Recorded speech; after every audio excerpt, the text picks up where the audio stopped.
Hey guys, if you're shopping for knives and gear, make sure you check out the description of the video you're watching right now for links to some great online retailers. There's also individual links for knives that I personally recommend. Thanks! What's going on YouTube? Metal Complex here, and today I've got another interesting knife review slash knife overview to share with you guys. This is the Kansept Cryo, which is a knife that I've reviewed already, but this is a different version of it. This is actually more of a budget-friendly version. We've got D2 steel, and we've got a liner lock countersunk or housed inside of Micarta scales. So this guy's much less expensive than the titanium and S35VN Cryo that I reviewed. You can check that review out if I want. It's a great knife. It's in my most recommended knives section. This knife comes in at about $56 and is going to be linked right down in the description, so you can pick that up if you want. And also I'll link Kansept knives in general if you guys want to check out what they've got available. This knife was sent to me directly by Kansept Knives. Thank you so much, Kansept Knives. As I've said before, I get a lot of offers for knife reviews, and I check out the ones that I find interesting because I like to be enthusiastic. I like to have a lot to say, and if it seems like something that's boring or not something that's interesting, then I won't look at it. So I appreciate Kansept sending me this knife, but it has, it holds no bearing on whether or not I'm able to give an honest review. Thank you so much to my generous patrons for supporting me right now. If you'd like to get your hands on some cool stickers and some other benefits, there's of course a link right down in the description. You're supporting me in the world to me, and please follow me on Instagram at metal_complex. All right, let's go ahead and get a measurement of this guy. So overall length of the Kansept Cryo is probably going to be about the same as the other one. Yeah, 8 inches overall. Blade length is, you could call it a little longer depending on where you're going to measure it, 3.6 inches maybe. The cutting edge is 3.5 inches on the money. Let's go ahead and do some size comparisons up against the Ontario Rat Model 1. Rat 1 coming in at 8.6 inches overall. How about up against the Spyderco PM2? Spyderco PM2 coming in at 8.3 inches overall. How about up against the Benchmade Griptilian, or in this case the Ritter Hogue? Ritter Hogue coming in at also 8 inches overall. I feel like the Kansept is kind of, I feel like the Cryo is kind of Kansept's Benchmade Griptilian. Right now there are a lot of different variants of this knife, and it's a size and I guess meatiness range that a lot of people prefer. 8 inches with a 3.5 inch blade, right? I think the Benchmade Griptilian kind of solidified that preference for a lot of people. So, and considering what they're doing with the Cryo and how they're pushing it, that's kind of what it makes me think of. Is it's just their Griptilian. How about up against the Spyderco Para 3? Spyderco Para 3 is coming in at 7.25 inches overall. And last but not least, the Benchmade Mini Griptilian. Mini Griptilian coming in at 6.75 inches overall. How's the action of this guy? This knife runs on bearings. The action is perfectly acceptable for a knife in this price range. It's not completely and totally fall shut, but it is smooth. There's a little bit of, I don't want to say grittiness. It's just like the feeling of, the pivot on a knife that is less expensive. Now, I mean, if this knife were to come out 3 or 4 years ago, it would have been absolutely mind-blowing. Everybody would have just, lost their minds over how incredible the action was. This is kind of par for the course now. The action is exactly what I expect in this price range. It's not mind-blowing. It does run on bearings. It's smooth enough, right? It's got kind of a wiggle shut, or just kind of just needs a little bit of encouragement type of action. The detent is great. The flipper tab is also really nicely shaped, and it's nicely knocked down, right? Give you an idea. The detent doesn't make a lot of noise. Just kind of a thud, but it is solid. There's no detent lash or anything like that. And then the actual deployment of it is nice and snappy. You can do this over and over again. The other thing that I really like is this area in here where you can use kind of your thumb to flick it out. But more importantly, you can do the reverse flick with it, or for you fidgety folks who just like to sit around and do stuff like this, you can absolutely do the Spidey drop thing with it. And that's cool. It adds some element, some fidget factor element to it, so I appreciate that. I've got no issue with the action whatsoever. Let's go ahead and do a hardboard check. Get out my tools, which you absolutely can pick up down in the description. I've got some expensive options and inexpensive options. That's entirely up to you. All of it is very functional. I'm guessing that the pivot is T8. And yes. Oop, nope. Wait a second. That might be a T10 pivot. We're going to leave that out there. I couldn't remember based on the last Cryo. I think this one is... Yeah, boy, that's T10. Now, how about down here? Now these, fortunately, are going to be T8. Yes, thank you. Do all of your knives like this Kansept, all of them. T8 is much more preferable to me over T6 because both the bits and the fasteners are going to be a little bit more resilient to stripping. Well, you need a practiced hand. You need to be more careful with your tools. T8's better. T8's better. Thank you for doing T8 on this guy. I'd like to see that across the board on all the knives from Kansept. We've got some knives from them with T6 screws. It's never a reason not to buy a knife, right? I would say something that bothers me with more than T6 screws is just excess hardware like in the Rat. Not only is it T6, but there's just a million of them all over the place. This guy, now you've got 2 screws here, you got 2 screws here, the pocket clip and the hardware. That's, or pocket clip and a pivot hardware, that's fine. The hardware is great. Let's go ahead and do carry profile up against the Spyderco Para 3. You can see here it's almost exactly the same thickness. Perhaps just ever so slightly thicker, not that big of a deal. Not anything I'm going to complain about anyway. How about length and height up against 2 knives that have awkward carry profiles that nobody ever complains about? Lengthwise is a little longer than the Para 3 and a little shorter than the PM2, including the flipper tab. We have a maximum height that is probably right in line with the Spyderco maximum height, right? It's probably right in line with it. That pocket clip, or I'm sorry, that flipper tab might bother some people. If you carry a lot of stuff in your knife pocket with your knife, yeah, it might bother you. If you don't carry anything but your knife, then it's not anything to worry about. I wouldn't have a problem with this. I've got other knives that have similar profiles and they don't bother me, but they might bother some people.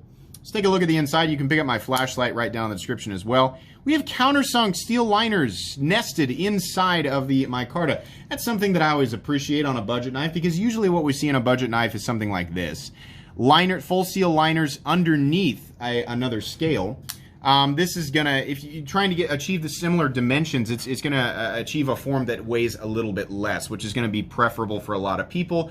I also just like the excess that goes into, the work that goes into, nesting those liners into the scale. It's not that big of a deal, but it does look nicer. It looks a little less clunky. It looks a little more 2020 budget knife world.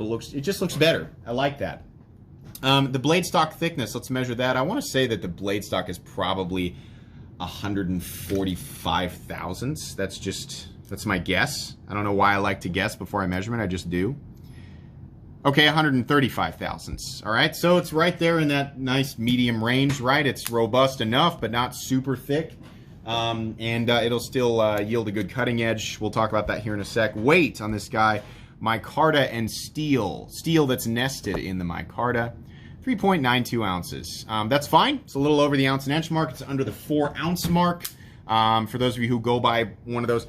My rule is I like to carry knives between 4 and 6.5 ounces because I like solidity. I like being reminded that my knife is there. In terms of the profile, I think the profile is great. You're getting a good amount of cutting edge. So this is something that I would readily carry that would not bother me at all. If you regularly carry the Bug Out or the Para 3 and you wear light pant material or skin tight pant material, this probably isn't going to be your thing. For everybody else, you're not going to have an issue with it. Just make sure that the blade length is legal in your area. Let's go ahead and talk about the anatomy here. So we have this brown Micarta that's nice. It gives it kind of a vintage look while still being a modern folding knife. Some people really like this. I'm not the biggest fan of brown Micarta. I would have, like the green Micarta that's in the Sprite. That looks really good. I'd love to see it in that, or just like a gray, right? But Micarta is nice. It feels exactly like what you'd expect. It feels kind of old and vintagey, but it's smooth. It's not like, textured in a way that's uncomfortable or like sandpaper. Some people, I think, assume that it feels like sandpaper. No, not at all. It feels nice. Micarta is the flavor of the month right now. Everybody likes it. It's going to be right about in the same range of durability as G10, FRN, blah, blah, blah. It's a little bit heavier than FRN. I think it might be about the same as G10. It's fine. It looks nice. It gives, like I said, the appeal to it is that it gives a vintage look while still being super resistant to the elements and just a good handle material all the way around. It is going to pick up oils from your hands, so if you're sweating a lot, you'll notice that it changes color, and some of that will kind of leave blotchy areas in the mic. It is what it is. You're not hurting it. It's plenty durable. It's just that it's going to change color on you. Much like the more expensive Cryo, all the edges are nicely knocked down. There are no hot spots except for this pointy pocket clip. It does curve the way that I want it to. It's a little bit pointy right there. You're only going to notice it if you're using this knife for an extended period of time. If you're making a simple cut, right? If you only ever get your knife out to make one cut and you put it back in your pocket, you're never going to notice that pocket clip. If you're going to cut for 30 minutes at a time, right, through rope, rubber, wood, cardboard, yeah, you're going to notice that pocket clip a little bit. But if you're doing that, you probably should be wearing gloves anyway, in which case you won't notice the pocket clip. So I guess it just depends on your circumstance. I like how the pivot hardware looks. I like how the handle hardware looks. Everything is just kind of satin finished. It makes a nice contrast with the micarta, so that's great. Flipper tab, like I said, nicely knocked down.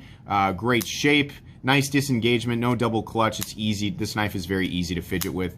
Also appreciate that the inside of this opening hole has been knocked down. That looks nice, and it's much easier on your fingers because it is tumbled, and it is beautifully tumbled for the price range. Oftentimes what we see is that just, you know, stamped and pressed belt satin finish. It's the same thing, and you see, unfortunately, on less expensive knives, you get what I call, I don't know if that's what we call it, it's belt burn, where it's got some weird discoloration. That's another reason I don't like satin finishes, especially on less expensive knives. With this finish, you know, they polish it and then they tumble it and maybe they polish it again. I don't know. It just looks nice. I really like that. I'd like to see lots more of the tumbled finish in the budget knife world. This is a really, I mean, this is a finish that I would be perfectly acceptable on a much more expensive knife. It looks great on this knife.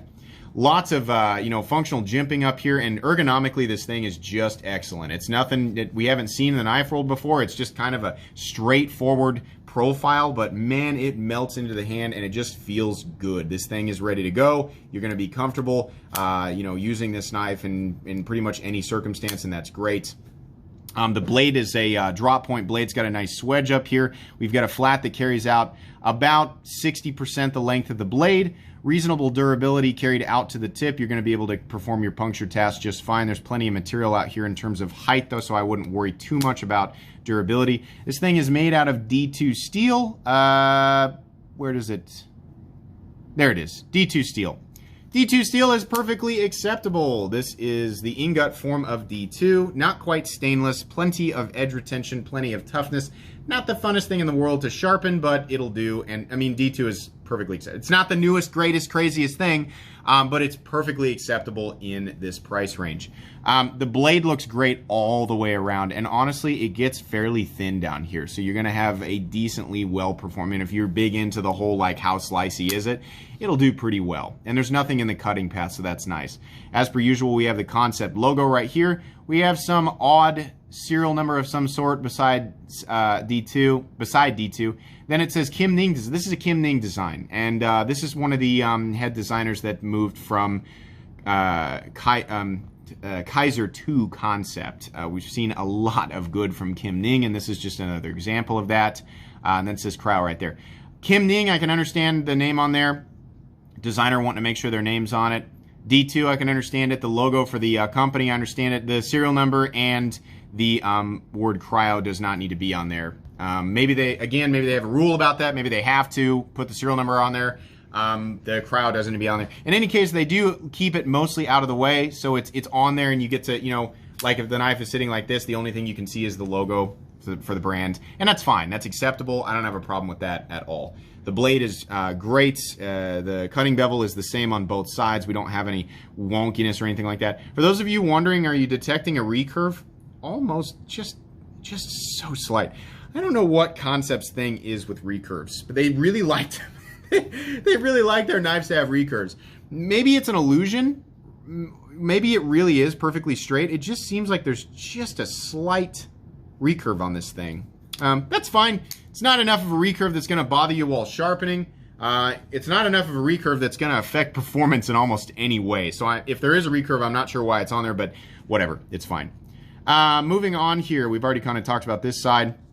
There's no lanyard hole. There's a bar back here that I guess you could use as a lanyard bar. I imagine this is for integrity. Interesting. It's fine. It's not really hurting anything. It's not in the way. The standoffs look great. They're just kind of a typical standoff that we see on designs like this. We've got open body, so easy to clean out. Pocket clip is fine. It doesn't carry deep or shallow, and it does have more of an upward sloping ramp, which means it's going to engage with the seam of your pocket a little bit more readily versus some of their, like the Sprite and the Agent that have the curve that goes the wrong way and fights everything. Here's what I don't like about it. Because the pocket clip is not nested into the frame, which is something that, well, no, they don't even have the mount. Usually they do that so that you don't have a pocket milled out on the other side for people who are going to carry it left hand, but they didn't do that. Lefties, sorry. Because this pocket clip is not nested, we have this issue right here.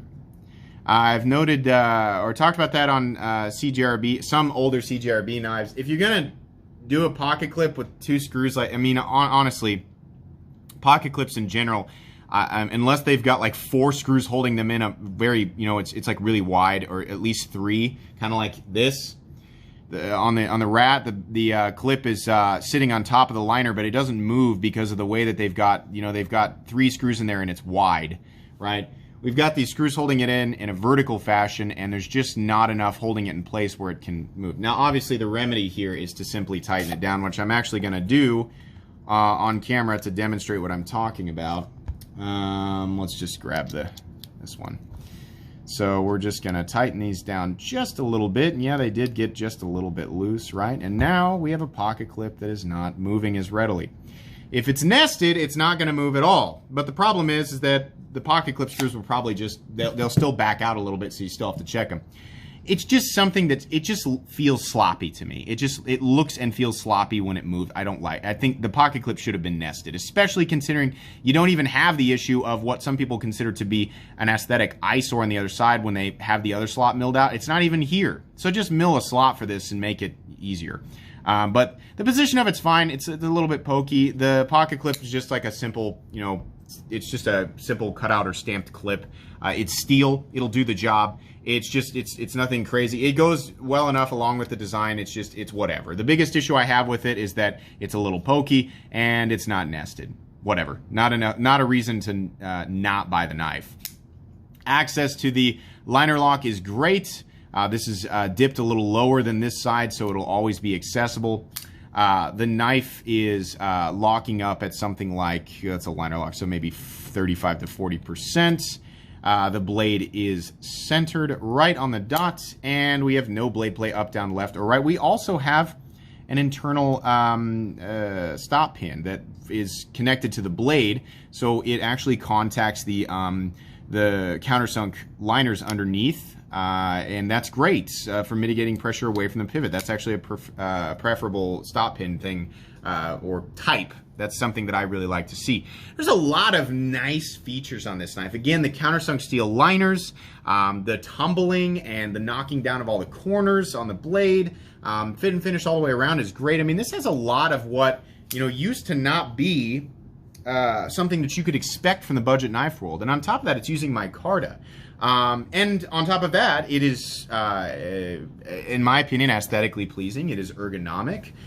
There's fidget factor. There's a lot of good here. I mean, it was kind of an obvious thing, like, hey, bring the Cryo to, you know, make a budget form of the Cryo. Great. Nitpicks that I have, I'm not 100% sure that that's a recurve. If it is, why? I would just make it straight. But whatever, it's not that big of a deal. The pocket clip should be nested. This part's a little bit pokey. It might be a little bit long for some people in some areas, right? Other than that, this is just really good. Again, it's nothing spectacular or out of the ordinary for what we expect in the knife world right now, but it does have a lot of extra features that you don't find consistently in the budget portion of the knife world. If you're looking for just a really good bang for your buck and something that's got fidget factor, but at the same time is a perfectly functional ergonomic tool that's got good cutting geometry, there's very little to complain about here. There's very few reasons not to buy this budget version of the Cryo. And I think they also have versions of this thing in G10. I saw one in black G10 if micarta's not your thing. And if you want the more expensive one, then, you know, they've got more expensive ones. There's actually a lot of different versions of the Cryo available, and this is a good one. 56 bucks, is it recommendable? Yeah, 100%. I don't have a problem with that price at all, right? We can split hairs on, oh, I think maybe it should be $52.72. 56 is fine.